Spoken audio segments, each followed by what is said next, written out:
Frankenstein and The Bride and all that. Mary Shelley's thing. But before we get into this, make sure you like and subscribe so that we'll, get our algorithms up, and we keep doing this. Subscribe, share, follow, comment, chat with us. Let us know what you thought about the movie, or maybe there's a movie you want us to review and we haven't. Just let us know. We got you covered. Just don't forget to like, subscribe, share, and follow. Yeah. And that's on Facebook. You can get us on YouTube or even on Instagram and Cash App. And TikTok. Yes, and TikTok. So hit us up. One of them. We gave you plenty of options. So at least share. We appreciate if you at least share our posts and let people chit chat with us all over the country. That's what we want. Okay.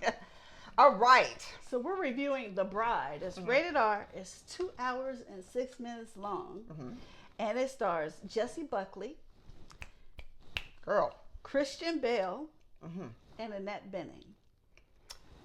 What's going on in The Bride? All right. In 1930 Chicago, Frankenstein asked Dr.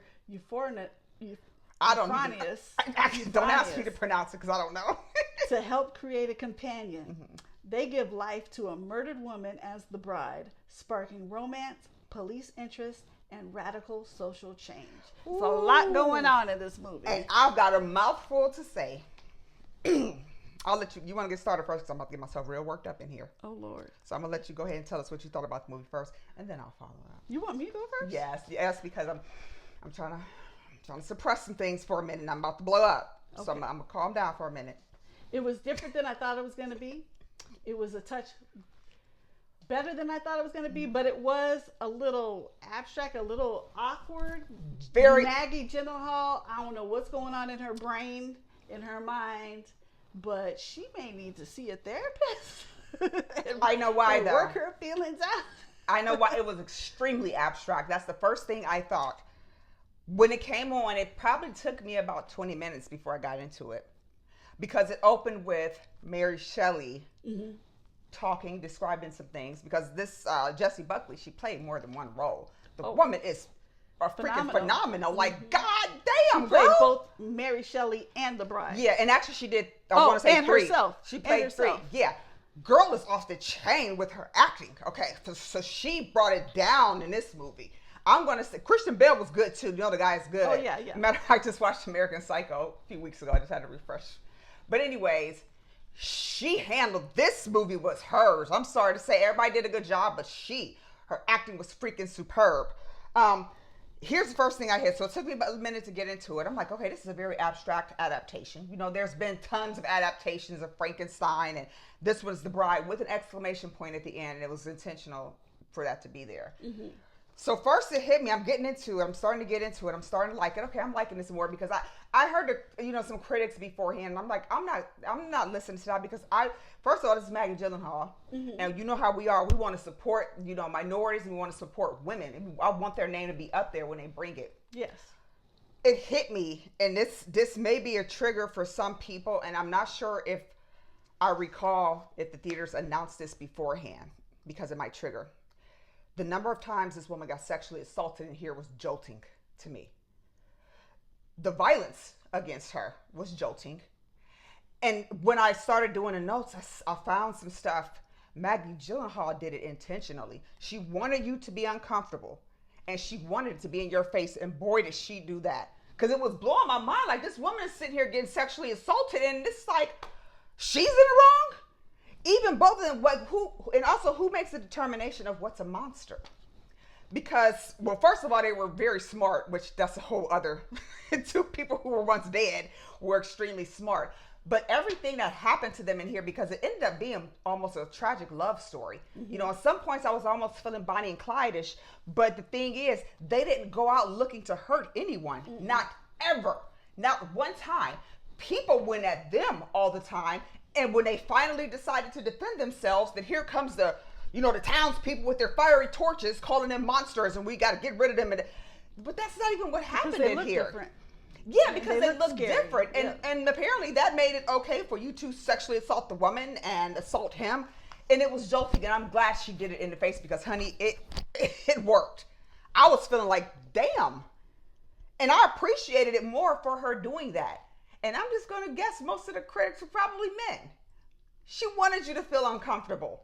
And she did the damn thing. So I was happy with the way she did this abstract one. It took me a while to get into it, but I like it because I was just thinking, here comes another adaptation. We've seen these 1,000 times. Okay, get it. But it wasn't. It was actually, I really liked it. I will absolutely watch it again when it streams just to go find the little Easter eggs that I might have missed here and there.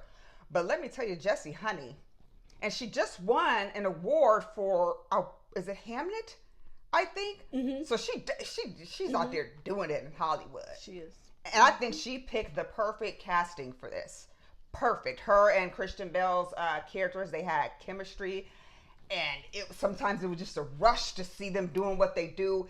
And then there are parts where it gets really tragic. That's what I felt about the movie. I liked it. And I'm glad she did it the way she did. That's why when you were saying she needs some therapy, well, she was intentional.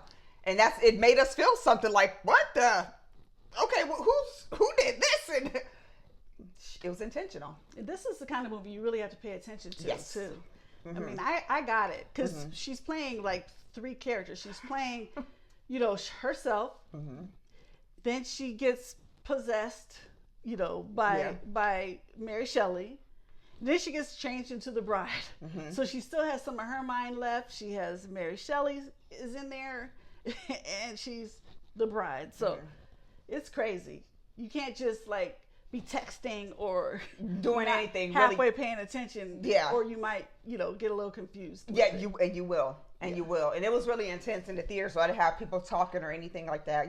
Hit up Majestic, you ain't got to worry about that type of stuff. Mm-hmm. And I'm glad I did, because I got into it. After them 15, 20 minutes, I got lost into it. I didn't even notice that it was 2 hours and 6 minutes. Right. Because I try not to look at that when I'm going to the theater, because sometimes they're not movies that I really, really want to see. And if I see it super long, I got this, preconceived notion in my head, so I stopped doing that. I just go, watch the movie, and see what's up with it. Mm-hmm. And I'm going to say this probably in the past month, because we see a whole lot of movies. This is probably going to be up in my top 5 for enjoyment and the content of it. I like the abstract that she put in there. Okay. Yeah. I don't know if it's in my top 5, but I enjoyed it. Okay. Mm-hmm. Okay. So Maggie Gyllenhaal had previously directed Jessie Buckley in The Lost Daughter in 2021, which was Gyllenhaal's feature film directorial debut. Buckley's performance in the film earned the actress her first ever Academy Award nomination. Okay. I've never seen that movie, but okay. If she's as good in there as she is in this one, girl, that girl is, she's fire. Right? If I was Jessie, I'd trust Maggie too. Yeah, absolutely. Some more movies. Mm-hmm. The film takes inspiration from the 1935 film Bride of Frankenstein, which was inspired by Frankenstein creator Mary Shelley's 1818 novel. It even opens with Jessie Buckley, who plays the bride, playing Mary Shelley and informing the audience what they're in for, much as Elsa Lanchester did 91 years ago in the opening scene of The Bride of Frankenstein.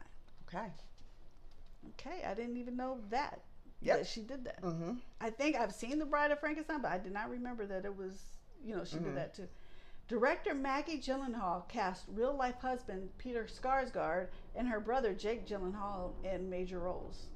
Is it Skarsgård or Sarsgaard? Sarsgaard. So he's with the other brothers, Skarsgård brothers. I didn't know there was a Peter. This is Sarsgaard. Yeah. Yeah. Not Skarsgård. Yeah, you said Skarsgård. I did? Yeah, because it's easy to say Skarsgård because it looks like Skarsgård. Sorry. But I don't think he's one of the Skarsgård brothers, though. No. Sarsgaard. Yeah. It's literally one letter. So yes. I didn't realize I did that. Yeah. Sorry. Christian Bale's prosthetics for the bride took up to 6 hours to apply in the makeup chair, while Jessie Buckley's took around 90 minutes. Ooh, 6 hours. The most I've done in a chair for makeup and prosthetics is maybe 2 to 2.5. And that was when I did for Halloween. And I was this monster with this crazy stuff over my mouth, so I couldn't eat, drink, or talk probably for 6-7 hours. But, we're at the Halloween party, but my friends that were there with me could understand when I grunted or pointed. But I did that, and it was a great costume. It was a great costume. It's fun getting the stuff on your face and just seeing a transformation, from you going to a fresh, clear face to this scary prosthetics and blood and stuff and realistic crap on your face, and it's just so fun. Didn't you win an award for that? I did. I won. I won best makeup. Nice. Yes. Yes. I got a great costume, makeup designer, so she's really good. I could just show her the picture. This is what I want. And she'll say, okay, well, here's the contact lenses. You should get to make that pop and blah, blah, and just be here at blah, blah time, and we'll get it done, and that's it.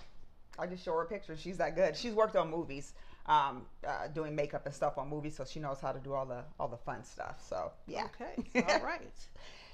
Extra scenes? Yeah, about 30 seconds into the credits. Mm-hmm. And then at the very end of the credits, you can hear Mary Shelley laughing. I don't know if you want to stay for that, but at least stay the 30 seconds and see that scene. So, okay. Yeah. The tomato meter, the critics gave this movie 57%. So they didn't love it as much as you did. The popcorn meter, the public, gave it 70%. Okay. How much are you giving this one? Well, I'm going with... Out of 5. Honestly, I'm going with 3.5 clappers. I was impressed by the abstractness of it. The actors did a phenomenal job. And I like the way she addressed assault and sexual assault in here. So I'm going with 3.5 clappers, and I'm recommending if you go see it, catch it at a matinee, but I would absolutely go see it at the theaters. That's my take. I'm going to give this 3 clappers, and I recommend matinee as well. I wouldn't have been mad if I paid full price. I will say that. I would not have been mad. Yeah, this is the kind of movie that you'd want to see on the big screen. Mm-hmm. Yeah. All the visual effects and all that good stuff. With the visuals. Very beautiful. So if you're thinking about seeing it, go see it at the theater. You know, we know that you can always stream it, but it might be a while before that comes out, I'm thinking now. Yeah. Yeah.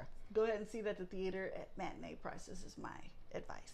All right, and I'm giving a shout out to Maggie Gyllenhaal, Jessie Buckley. Y'all women did the damn thing. So there you go. All right. Well, thank you very much for tuning in to our review of The Bride, currently at theaters, and we'll see you back on our next review. Bye-bye. Bye-bye.